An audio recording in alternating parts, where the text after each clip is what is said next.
Neat Nation, welcome back to the Drew P. Whiskey Show. Stoked to be with you guys today, where we do a little substitute analysis, really. Is there a substitute for a particularly highly regarded bottle of whiskey? One that I love very much. Which whiskey is that? Well, it's this one. It's this guy right here. It's Russell's 13. I don't really need to introduce this one too much, I don't think, given that a lot of people love it. There's a lot of videos about it, but we're still going to talk about it. I will give you the specs. What we're going to assess it up against, the potential substitute for it, well, not super easy to find, probably easier to find than Russell's 13.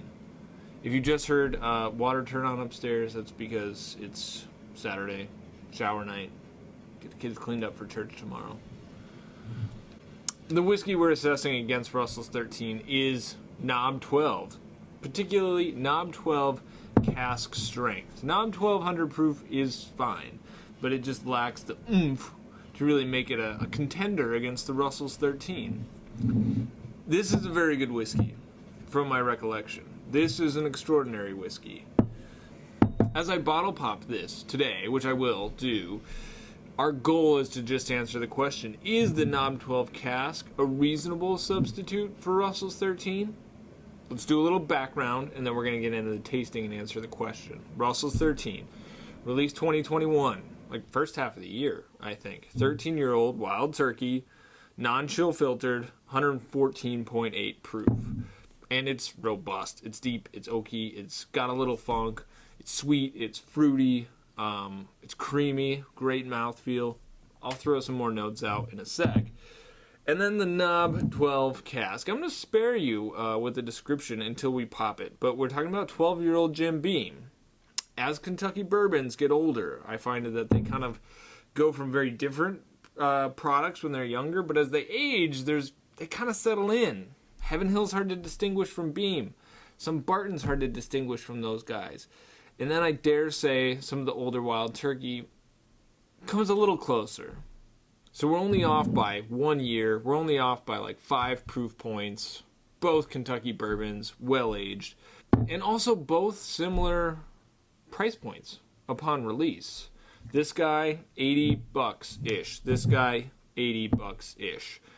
This one I paid, I think, $75 for, and this one I paid $80 for. Both got them off the shelf. I got this one in Kentucky. I got this one locally in Milwaukee. Both recurring limited releases. There have been multiple batches of the Knob 12 cask, and there is supposed to be more batches of the Russell's 13. TBD on whether or not that's true, whether that happens. All right, let's get ready for this. Y'all ready for this? I'm going to use my favorite tasting glasses. Not my favorite glasses to drink out of, but I think they're great for tasting. Get the Russell's 13 on the right. Waste not. Keep it minimal here. Thankfully, big props to Beam for figuring out how to make their wax not just fragment everywhere. Now, as I say that, I'm having major problems getting this off, but the last knob I opened up with the new wax opened really nicely and didn't splinter everywhere. I am having substantial issues with this now. Okay, here we go. The good stuff is always earned. For 12 long years, we patiently tend to this bourbon and earn every bit of its flavor. It turns out anything worth your while takes time and effort, and at Cask Strength, this full-flavored bourbon is one to savor. Happy to read. For commercials, reach out to me, drewpwhiskey@gmail.com. All right, let's get it close to the mic. I'll move this for a sec. That was just a wax. Psych! Here we go.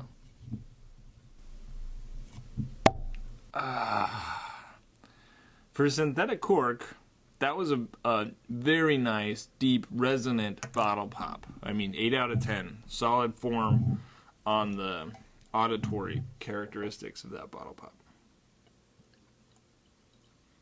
Juice is dork coming out of the Knob 12 cask. I like that. I like what I'm seeing. Tasting with my eyeballs a little bit here. Let's start with the Russell's 13, because I'm familiar-ish with that. Then we'll move to the Knob. We'll let the the current king of my shelf have first go. Some cola. I mentioned just slight nuttiness, deep, rich oak, brown sugar, buttercream frosting, pruniness and strawberryness, dried cherries, syrupy, some maple, touch of cinnamon, light clove, lots of oak, dried fruit, finish for days. A truly exceptional pour. This was my favorite whiskey that I had in 2021. How does that compare to the underdog in the Knob 12 Cask Palate Cleanse? The nose is nice. It's caramely. It's got plenty of oak. It's got proofy kick. You know this is going to be a big boy playing big boy games. It's not super peanutty, which I'm encouraged by. That's one of the things I like about the Knob Creek line up against the rest of Beam, is this just tends to be less funky, less nutty, less salty and weird.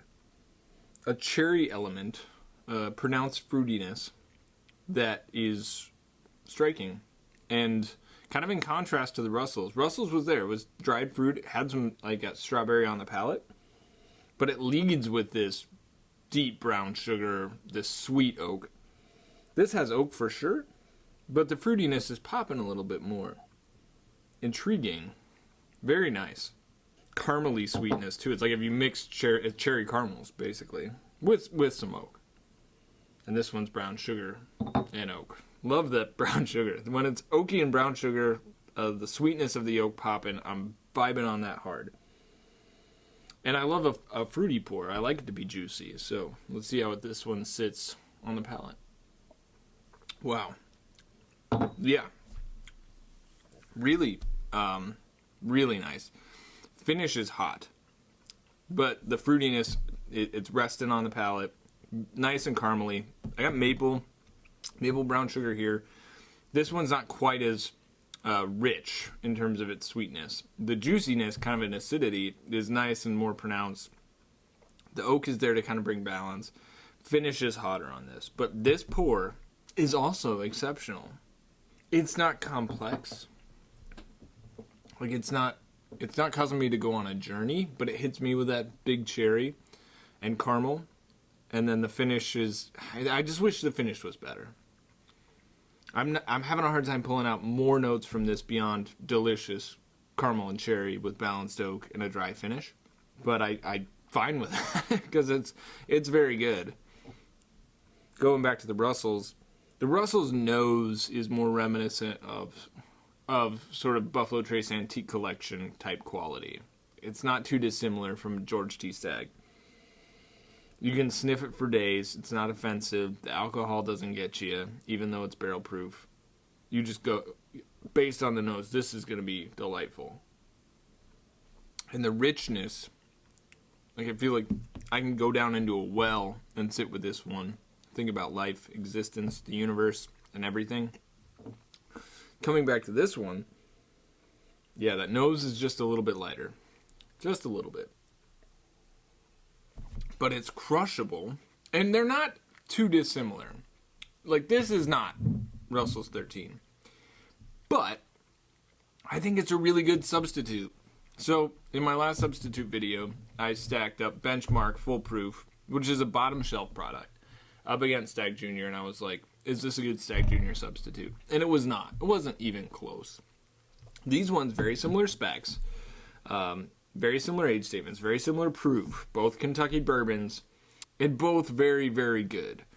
Out of these two, I'm going to still go with the Russell's 13, but I'm also, if I can't get that, if you're asking me, if I can't get that, but I want something really, really good, this is really, really good. It just doesn't deliver quite the depth and heft that the Russell's 13 has. That's why I'm Team Russell's. But let's say I'm just removing this from the picture. I'm thrilled to have this open on the shelf because it's going to do it for me. When I want something barrel proof, when I want something well aged, when I want something fruity and sweet and oaky. Like, and it's kind of interesting, right, to think about fruity notes out of Jim Beam. Like, we don't often, that's not normal. Before I hang it up, I added just a little bit of water. One final taste. The Russell's kind of falls flat with the water. Would not add water to the Russell's. It kind of robs it of its viscosity, which is unusual. Sometimes barrel proof whiskeys, when I add a little water, kind of brings out some viscosity. Here I feel like I'm losing the muscular, the Sam Elliott-ness of this whiskey. The Knob Creek almost turns into Four Roses, honestly. Like, it's bizarre. I might get a little bit more chewy caramel, but that's kind of it. It, too, is not, I don't think water's adding to this whiskey, just as it didn't here. So, yeah, in summary, both exceptional. Is Knob Creek a decent substitute for Russell's 13? Knob 12 cask, decent substitute for Russell's 13? I think it is. Which one is better? Russell's 13 is better. That's it, y'all. Hope you enjoyed that take. Just real quick, note of business. This Thursday, no live stream. I'm going to be with the family, just on vacation, getting some sun, enjoying some spring vibes. So nothing on the channel this Thursday at 8 o'clock, but we'll be back the following week. And I will have another video next Monday, 11 o'clock, right here at the Droopy Whiskey Show. Thank you all for tuning in. I appreciate you. If you want to support the channel, there's a link down to Patreon below, but also just consider sharing the video. If you're a member in a bourbon group, you dig the content, give it a share. I would appreciate that. That helps more than you know. All right, y'all. Till next time, y'all stay healthy, stay safe, and keep it neat.